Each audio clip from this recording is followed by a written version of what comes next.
Do we really think mullets were the style to bring back? From the multitude of options we had, even Crocs were a better idea.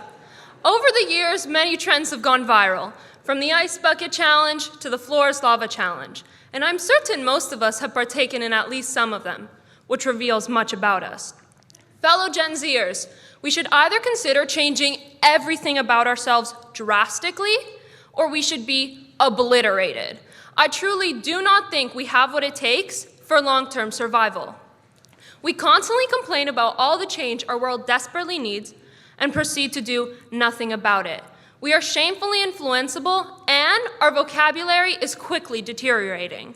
Ironically, I understand that I too am a Gen Zer, and yet I still stand by my decision, and hopefully by the end of this, you will too.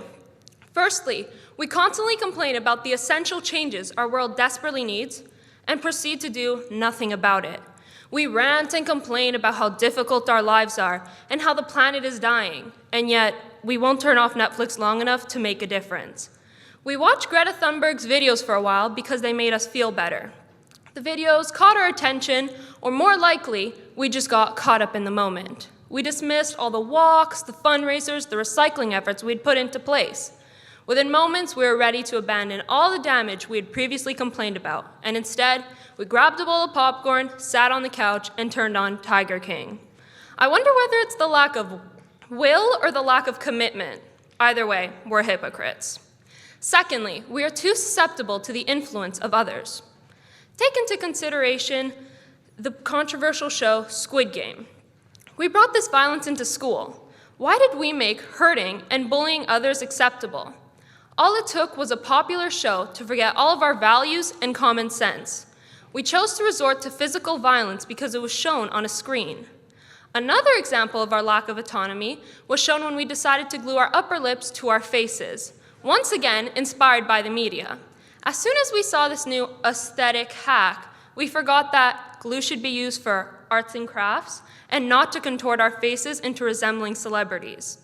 Finally, if you're ever doubting my point, just remember, we were the generation that decided eating Tide Pods was a good idea. Lastly, our vocabulary is becoming increasingly limited. Who in their right mind would think sus, bussin', or cap were wise additions to our vocabulary? Good old Gen Zers, that's who. I understand we're lazy, but is pronouncing a couple extra syllables really that much work? How long does the word winner take to say? Is replacing it by W really worth it? In fact, it takes longer to pronounce the assigned abbreviation. We've incorporated many of these words into the fundamentals of our communication, and as a result, we are perceived as people who can't string together more than 2 proper sentences.